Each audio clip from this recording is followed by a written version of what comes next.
Boa noite aos irmãos, as queridas visitas. Para nós motivo de alegria tê-las aqui conosco. Estamos finalizando hoje nosso congresso de saúde e hoje nós estaremos falando sobre um assunto: sedentarismo. Será que essa palavra é desconhecida para você? Será que ela te incomoda? Às vezes nos incomoda, mas é difícil tomarmos uma decisão e mudarmos o nosso estilo de vida. Eu gostaria que fosse apresentado o primeiro slide. Se nós pesquisarmos, nós vamos encontrar dois temas como sendo o mal do século. Um deles é o sedentarismo e o outro como sendo a depressão. Mas nós hoje vamos falar sobre o sedentarismo. O que é então o sedentarismo? Hoje fala-se, vamos ver se funciona. O laser não está funcionando. Mas hoje em dia fala-se muito em tecnologia, sedentarismo, qualidade de vida, bem-estar. Mas será que sabemos o que é isso? Como fazer para não ser sedentário e ter melhor qualidade de vida? Onde eu me encaixo em tudo isso? Será que eu busco qualidade de vida? Mas em toda essa tecnologia que está à nossa disposição, na verdade nós procuramos a lei do menor esforço. É o controle remoto para a televisão, para o videogame. Se tem elevador e escada, nós preferimos o elevador. O carro, se nós podemos comprar o automático, nós vamos preferir o de câmbio automático, né? A embreagem, o câmbio hidráulico, isso há muito tempo que nós temos. E aquela imagem ali, ela é bem interessante, porque nós vemos ali um teclado, o monitor do computador, nós vemos um copo, do lado esquerdo tem ali um saco de batatas fritas e 2 hambúrgueres. Então parece que uma coisa leva a outra, né? Quando as crianças ficam na frente da televisão, no videogame o tempo todo, muitas vezes nós passamos ali e tem o quê? Tem um saco de biscoito, de salgadinhos, né? Que eles estão fazendo uso. Muito bem. A falta de exercícios tem causado tantas mortes quanto o tabagismo. Essa pesquisa ela foi publicada no dia 18 de julho de 2012 pela revista médica Lancet, onde dizia: estima que 1/3 dos adultos não tem praticado atividades físicas suficientes, o que tem causado 5.300.000 mortes por ano em todo o mundo. Em média, o tabagismo causa em torno de 5 milhões de mortes em todo o mundo. Por isso que essa pesquisa chocou. Por quê?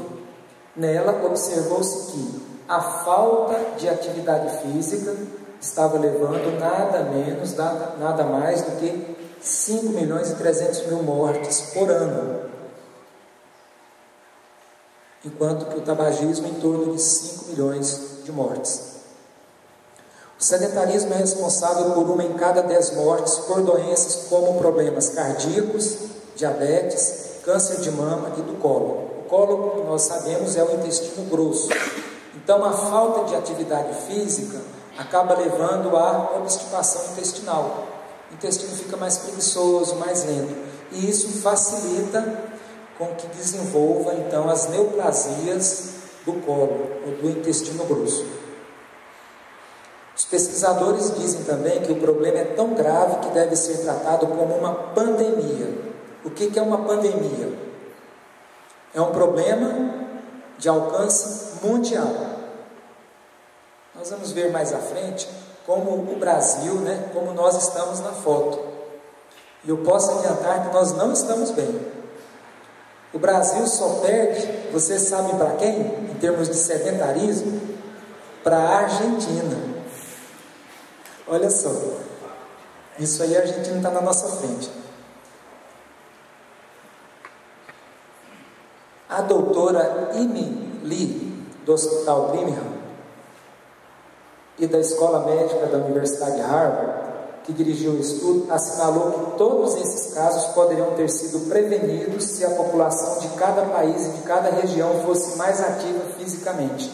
Olha só, então esses 5 milhões, mais de 5 milhões de mortes, poderiam ter sido prevenidos se o quê? As populações desses países fossem mais ativas fisicamente, ou seja, se fizesse um pouquinho mais de exercício físico, deixasse de ser tão sedentárias. Ela diz que na região das Américas poderia ser evitada cerca de 60 mil mortes por doenças coronárias e 14 mil mortes por câncer de colo. Mas o que é o sedentarismo? É o resultado da evolução tecnológica levando a menor gasto energético.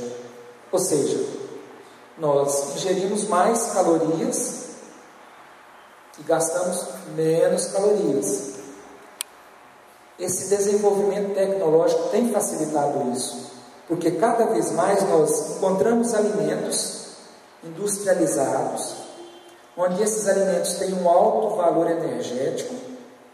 Ao lado disso, nós cada vez mais fazemos o quê? Menos atividade física. Muitos anos atrás, quando o homem era mais caçador, imagina como era difícil conseguir o alimento. Primeiro ele tinha que correr atrás dos animais, ele tinha que pescar, tinha que abater o animal, trazer o animal, ele se alimentava, não tinha como conservar os alimentos congelados. Então, depois que aquela carne, que era a principal fonte, era o principal alimento, eles tinham que sair à procura de outro alimento. Não tinha facilidade que nós temos hoje em relação à agricultura. A agricultura hoje, ela, com toda a tecnologia, com toda a industrialização, se produz grandes e grandes quantidades de alimentos em pequenas áreas. Ao lado do aumento da produtividade veio também a mecanização agrícola, onde se facilita a colheita de grandes quantidades de alimentos. Ao lado disso aí, cada vez mais o conforto que nós temos, nos levando a menos atividade física. Então é considerado a doença do milênio. O sedentarismo, então, de acordo com o trabalho realizado pelo Departamento de Saúde Pública da Califórnia, nos Estados Unidos, mostrou a relação entre hábitos saudáveis e qualidade de vida. Os homens poderiam adicionar 11 anos de vida e as mulheres 7 anos de vida se 6 desses 7 hábitos fossem colocados em prática. Olha só, o Departamento de Saúde Pública lá dos Estados Unidos chegou à conclusão que pelo menos 6 desses 7 hábitos, o que nos lembra? Os 8 remédios naturais. Olha só a associação que podemos fazer. Em primeiro lugar, exercício físico regular. Quem estava aqui ontem, se lembra de que eu falei dos 8 remédios naturais. Exercício físico regular, sono adequado, a correria do dia a dia, a necessidade de estudar mais, a necessidade que muitas vezes faz com que as pessoas levem trabalho para casa e fiquem até tarde trabalhando em casa. Isso tem sido muito ruim para a nossa saúde. Então nós precisamos ter as horas necessárias de repouso, necessitamos ter as horas também de sono, e sono de qualidade. Um bom pequeno almoço. O que seria isso, um bom pequeno almoço? O que vocês acham?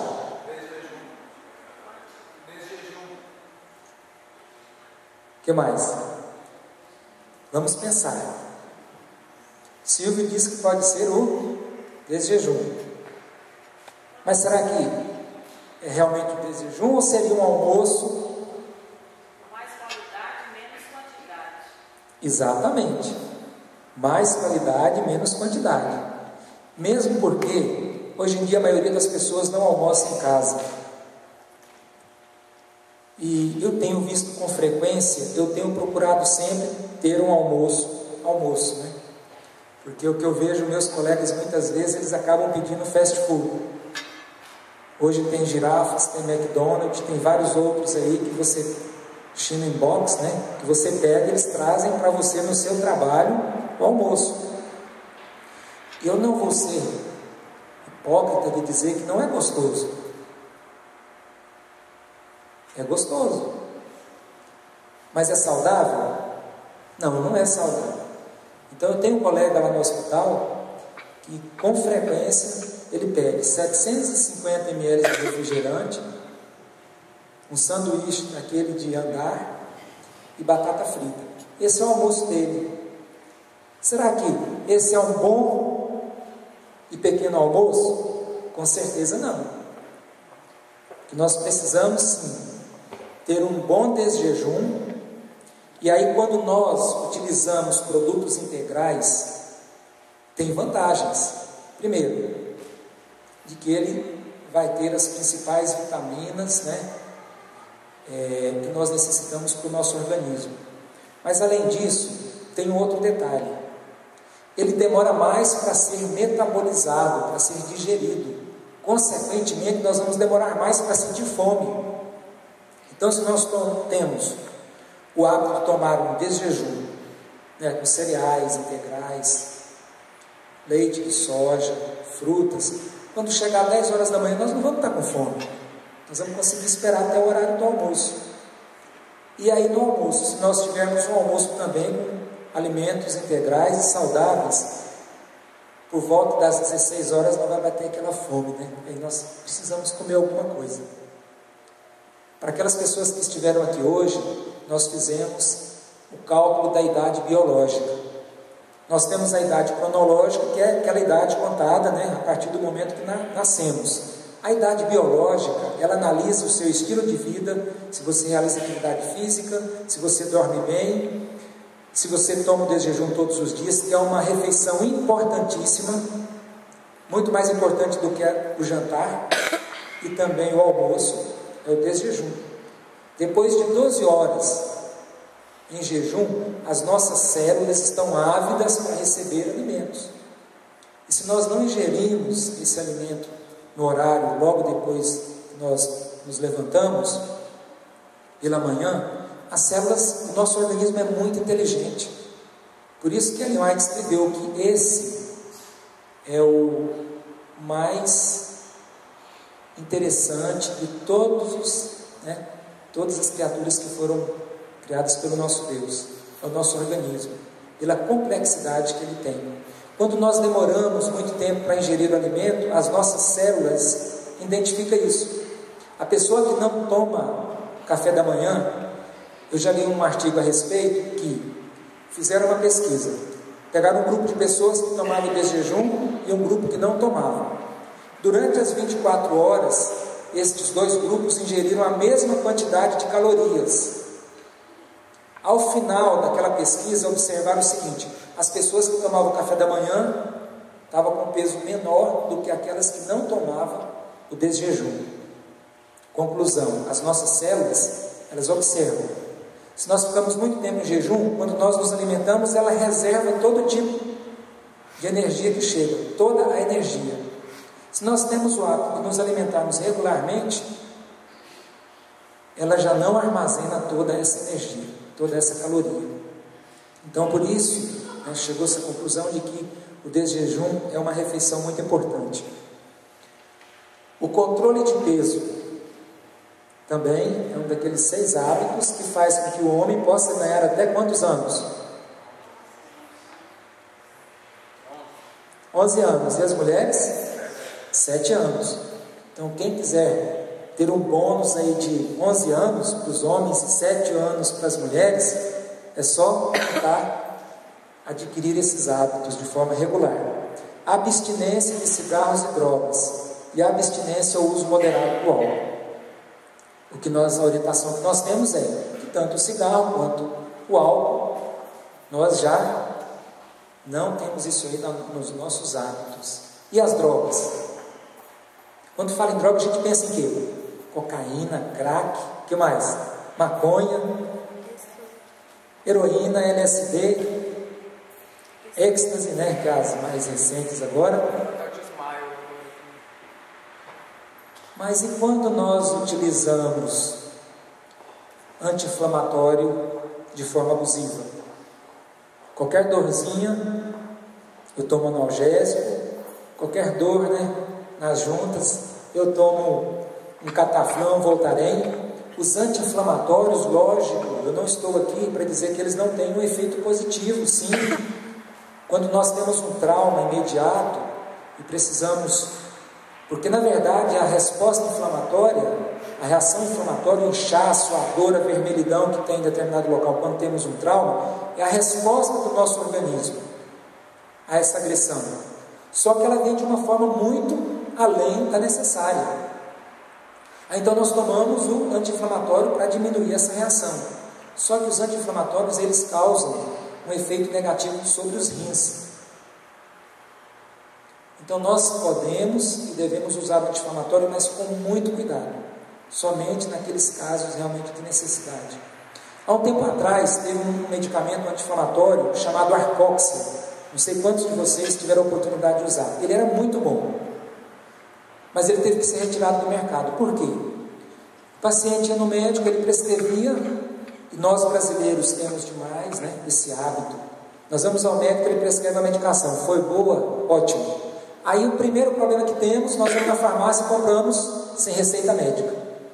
Aí o nosso amigo tem um problema, nós já receitamos para ele: olha, eu tomei esse remedinho aqui, mas ele é 10. Nós brasileiros temos muito esse hábito, né, da automedicação. E o que aconteceu? Esse Arcoxia começou a causar problema de coração. Viu que pessoas que usavam com muita frequência, e ao médico prescrevia uma vez, depois começavam a usar com frequência. E aí tiveram que suspender, porque estava levando a problemas do coração. Então, quando se fala em uso de droga, não é somente álcool, cocaína, maconha, esse tipo de droga, não. São os medicamentos. Os medicamentos também são considerados como drogas. Para vocês terem ideia, por falar em droga, os laboratórios gastam milhões de dólares para chegar a um novo medicamento. E lógico que esse medicamento ele vem da natureza. Ou ele é do reino mineral, ou é do vegetal, ou do animal. Por que eu estou dizendo isso? Porque nós brasileiros temos muito hábito de tomar chazinho. Não é que eu seja contra os fitoterápicos, de forma nenhuma. Mas, se nós analisarmos de uma maneira bem simples, o laboratório gastou milhões de dólares para chegar a uma dose ideal. Quando nós pegamos um medicamento, ele tem a dose terapêutica, que é aquela dose que vai fazer o efeito, tem a dose tóxica, que é uma dose além da terapêutica, que já causa malefícios para o nosso organismo, e tem aquela dose que é insuficiente.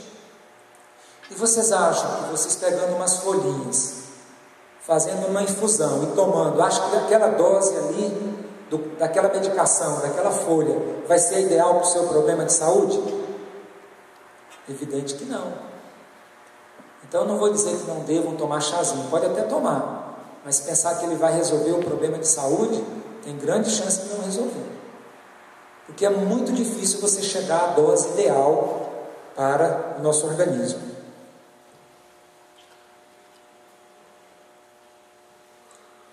O que é o sedentarismo? É a falta ou a grande diminuição da atividade física. Sedentário é o indivíduo que gasta poucas calorias por semana com atividades ocupacionais. O gasto calórico semanal define se o indivíduo é sedentário ou ativo. E aí vem de uma forma bem simples o conceito então. O indivíduo precisa gastar no mínimo 2.200 calorias por semana em atividades físicas. Nós vamos ver mais à frente uma caminhada de quanto tempo, né, nós precisamos fazer uma caminhada para gastar 200 calorias.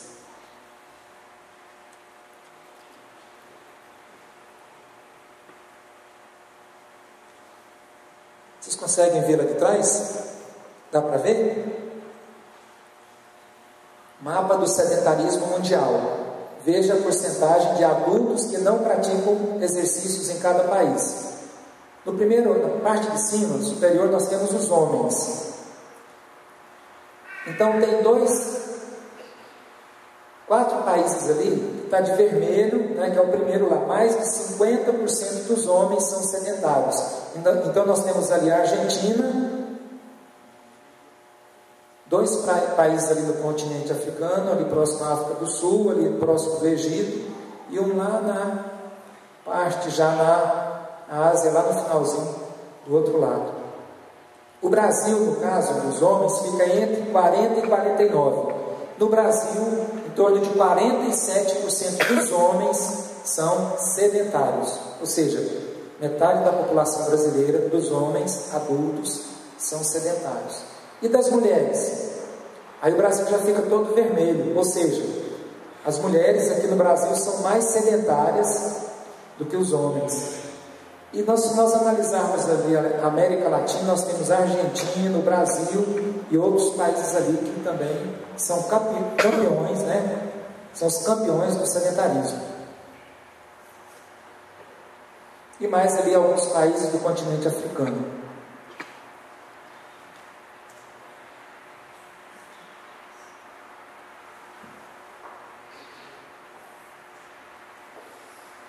O sedentarismo é responsável por, na América Latina, eu fiz questão de colocar esses 2 quadros porque tem a América Latina e o Brasil. O Brasil está pior aqui nesse slide. Na análise de toda a América Latina, o Brasil está em uma situação pior. Por exemplo, 7,1 dos casos de doenças cardíacas na América Latina. No Brasil, 8,2. Na América Latina, 8,7 dos casos de diabetes do tipo 2, ou seja, o sedentarismo é responsável por quase 10% dos casos de diabetes do tipo 2. No Brasil, 10,1% dos casos de diabetes tipo 2. Na América Latina, 12,5% dos casos de câncer de mama. No Brasil, 13,4% dos casos de câncer de mama. Na América Latina, 12,6% dos casos de câncer de colo, do intestino, né? Intestino grosso. E no Brasil, 14,6% dos casos de câncer de colo. Ou seja, o sedentarismo tem uma responsabilidade muito grande no câncer de mama. Por quê? Vocês têm ideia?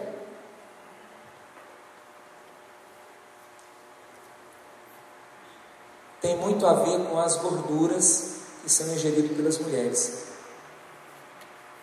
Interessante um trabalho que mostrou que as mulheres que ingeriam uma certa quantidade de cerveja diariamente tinham uma chance maior de desenvolver câncer de mama. O que tem a ver então a cerveja com caloria? Porque a cerveja, né, o álcool, ele disponibiliza mais calorias para o nosso corpo, consequentemente é transformado em gordura. E o nível mais elevado de gordura no sangue favorece a produção dos hormônios femininos e, consequentemente, um estímulo maior do tecido mamário. E ao final, tendo uma chance maior de desenvolver câncer de mama. Com relação ao câncer do intestino, como eu já disse, é pela inatividade física, o intestino fica mais lento, a uma obstipação leva a uma obstipação e, consequentemente, pode levar ao aumento do câncer de colo.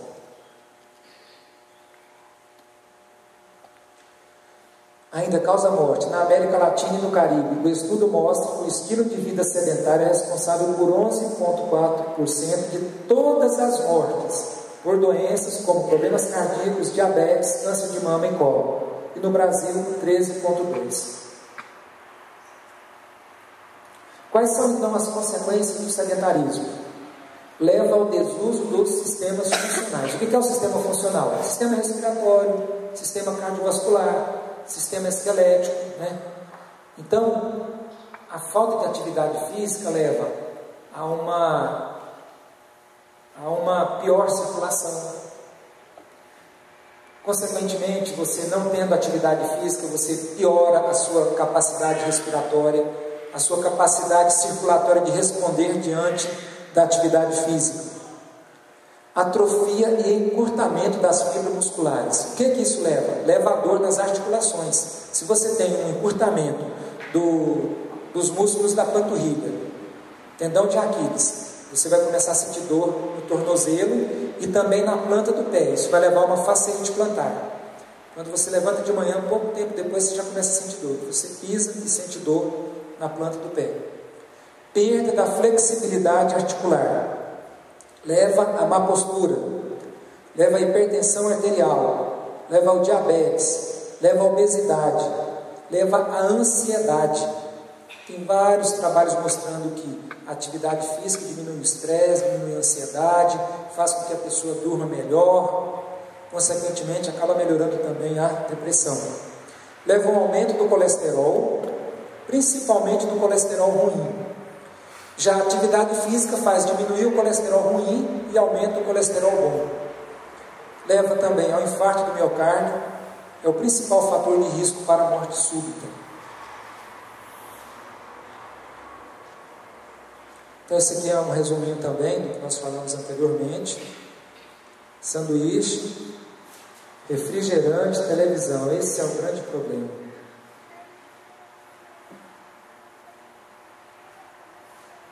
Esse controle está muito sedentário. Doutor, vou querer apontar para cá. Para lá. Tá certo. Como então deixar de ser sedentário? É fácil?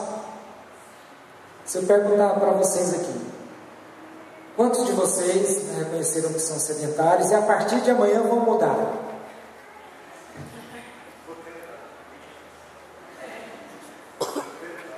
Temos 1001 justificativas, mas é necessário que a gente, vocês viram na palestra de ontem que a gente tem que ter uma atitude positiva para gerar o quê? Um hábito. Então eu tenho que ter uma atitude positiva em relação à atividade física, para que eu possa mudar esse hábito, senão vai ser difícil. Praticar atividade esportiva como andar, correr, pedalar, nadar, fazer ginástica, exercícios com pesos ou jogar bola. Recomenda-se a realização de exercícios físicos de intensidade moderada durante 40 a 60 minutos e 3 a 5 vezes por semana. Tem vários trabalhos mostrando que pelo menos 150 minutos por semana, que pode ser fracionado em 5 vezes, no mínimo 3 vezes, mas pode ser até fracionado de 15 em 15 minutos, 2 períodos de 15 em 15 minutos durante o dia.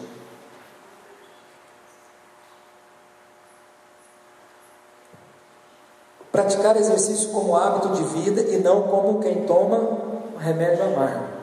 Não adianta, se você pratica atividade física contrariado, nossa,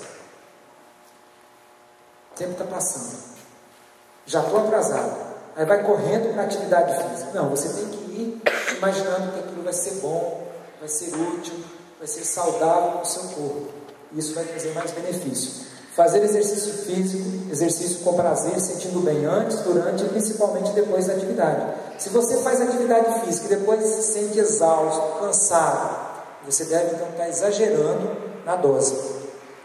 O exercício não precisa e não deve ser exaustivo, se o propósito for o quê? A saúde. A não ser que a pessoa esteja se preparando para uma maratona, para uma atividade dessa natureza. Recomendações para fazer exercício com segurança. Primeiro, consultar o médico. E é bom também que se consulte um preparador físico, um professor de educação física, porque ele pode elaborar para você então um plano de atividade física.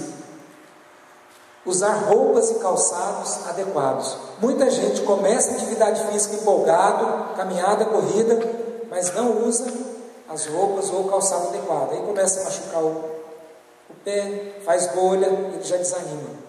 Se você não usa uma roupa confortável também adequada, acaba desistindo. Hidratar-se bem, antes, durante e depois. Mesmo que você vá fazer uma caminhadinha de meia hora, leve uma garrafinha de água. Escolher a atividade que lhe dê prazer. A atividade física regular e realizada com prazer é um recurso insubstituível na promoção de saúde e qualidade de vida. Quais são as contraindicações então para fazer exercício físico? Primeiro, se você consultou e foi pedido um teste ergométrico, aquele que você vai lá na esteira e com o aparelho de pressão analisando, e ali se detectou uma isquemia do coração. Então, contraindicação absoluta, até que você finalize o diagnóstico e veja qual é o problema. Hipertensão arterial grave. Também pode até fazer atividade física, mas aí seria indicado a caminhada leve, uma atividade física bem leve. O diabetes descompensado. Se uma pessoa está com uma glicemia de 300, né, de 250, de 300, quando deveria estar no nível mais baixo, então essa pessoa também não tem indicação de fazer uma atividade física exaustiva. Na verdade, a atividade física é importante para controlar o diabetes. Ajuda a controlar, mas tem que ser quando ele também está sendo associado ao uso da medicação. Coronariopatias graves. Aquela pessoa que fez, um exame, fez o cateterismo e observou que ele está com uma obstrução das coronárias. Então, tem que ser parcimonioso na atividade física. Doenças vasculares graves, insuficiência vascular periférica. Você tem aquelas varizes, bem calibrosas. Às vezes a pessoa, por ter insuficiência vascular periférica, tem uma facilidade de, quando tem algum trauma, algum machucado também nos pés, na perna, há uma demora para cicatrizar. Então tem que se usar calçado adequado e fazer atividade física adequada também. Doenças limitantes, como artrose, artrite, ou alguma outra doença que limite o movimento físico. Então estaria indicado para essas pessoas que têm esses problemas aí uma caminhada leve. Não justifica ficar totalmente sedentário, mas teria que ser uma atividade adequada e indicada pelo médico.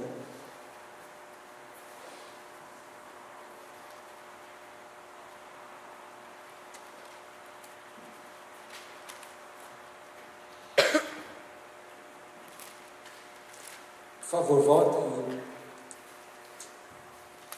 Benefícios da caminhada. Caminhada é atividade física perfeita. Não importa a idade ou o condicionamento físico, todo mundo pode caminhar. Então, se você está parado há muito tempo, também não vai começar a caminhar durante 1 hora. Comece com 15 minutos, 20 minutos. Na semana seguinte, você vai aumentando a duração e também a intensidade. Caminhar mais rápido. Segundo alguns estudos, o ritmo da caminhada, ou até mesmo da corrida, deve ser aquela que você consegue conversar com alguém sem estar muito ofegante. Se você então está fazendo a caminhada e consegue conversar com alguém sem estar muito ofegante, então o seu ritmo está bom para você. À medida que você vai, com o passar do tempo, o seu ritmo vai melhorando e você pode apertar mais o passo. Não importa a idade ou o condicionamento físico, todo mundo pode caminhar. Basta um tênis e um pouco de disposição. E quando realizado com frequência, no mínimo 3 vezes por semana, durante 30 minutos, torna-se eficaz para prevenir doenças e melhorar a qualidade de vida. Lembra que naquele primeiro slide eu falei sobre qualidade de vida? Então, nas ruas da cidade, nos parques, na esteira ou na areia da praia, você pode usufruir todos os benefícios dessa modalidade de atividade física, a caminhada.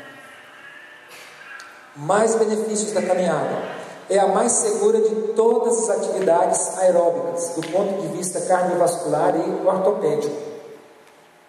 Normalmente, a corrida leva a problema nos ligamentos, nas articulações, joelho e tornozelo. Pessoas que durante muitos anos têm praticado a corrida têm tido problemas de joelho e tornozelo. Mesmo quando praticado em ritmo acelerado, o exercício não sobrecarrega o coração. Além disso, diferentemente da corrida, o risco de lesões nas articulações, em especial dos joelhos e tornozelos, é bem menor. É benéfico à saúde, por combater o colesterol ruim, estimula a circulação sanguínea, aumenta a capacidade cardiorrespiratória e a densidade óssea. Então, para quem está com problema de osteoporose, a caminhada acaba fortalecendo os ossos. Favorece o controle de doenças como diabetes, a hipertensão arterial e ameniza desequilíbrios posturais e articulares. Faz bem para a mente e ajuda na cura dos problemas como insônia e depressão. Melhora com o andar constante, que ainda relaxa e proporciona bem-estar emocional, levando o mau humor e o estresse para bem longe. Afina a silhueta. Olha só, para quem está querendo aí melhorar a sua silhueta.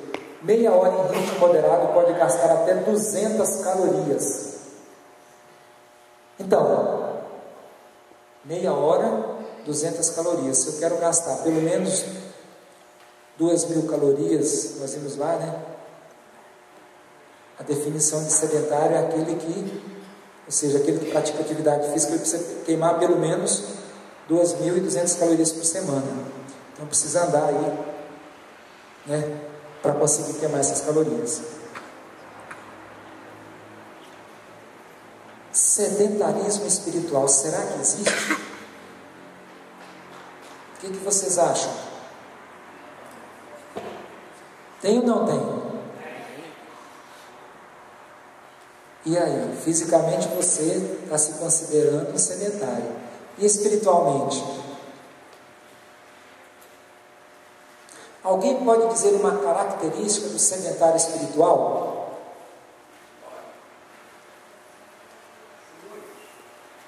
Uma característica só do sedentário espiritual. Não abre a Bíblia nem na igreja. Não abre a Bíblia nem na igreja. Vocês concordam com isso? Que isso é sedentarismo espiritual? Não abre a Bíblia na igreja e também não abre em casa. Não estuda a lição. O que mais? Não ora.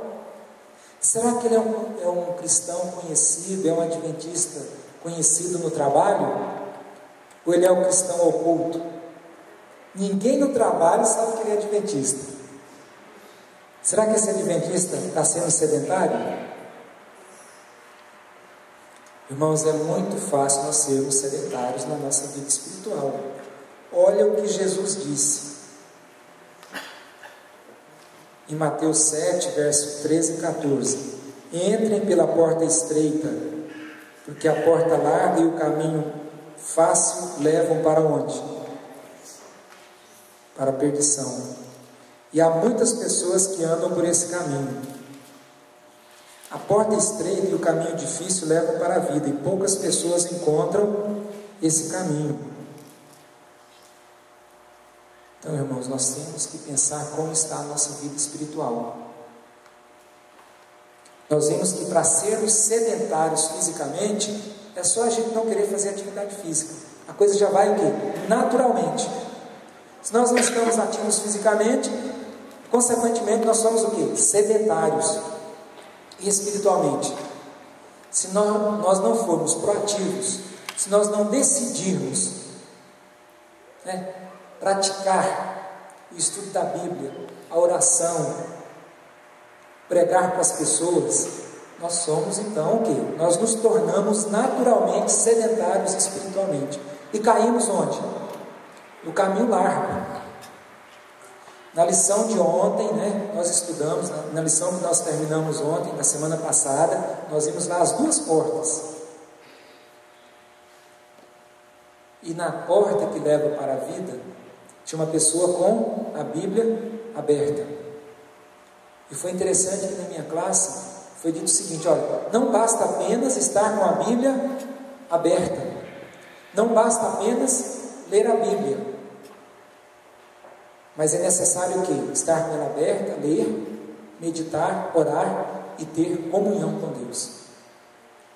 Então, irmãos, o apelo que eu faço hoje para todos nós, além de deixarmos de ser sedentários fisicamente, nós precisamos também deixarmos de ser sedentários espiritualmente.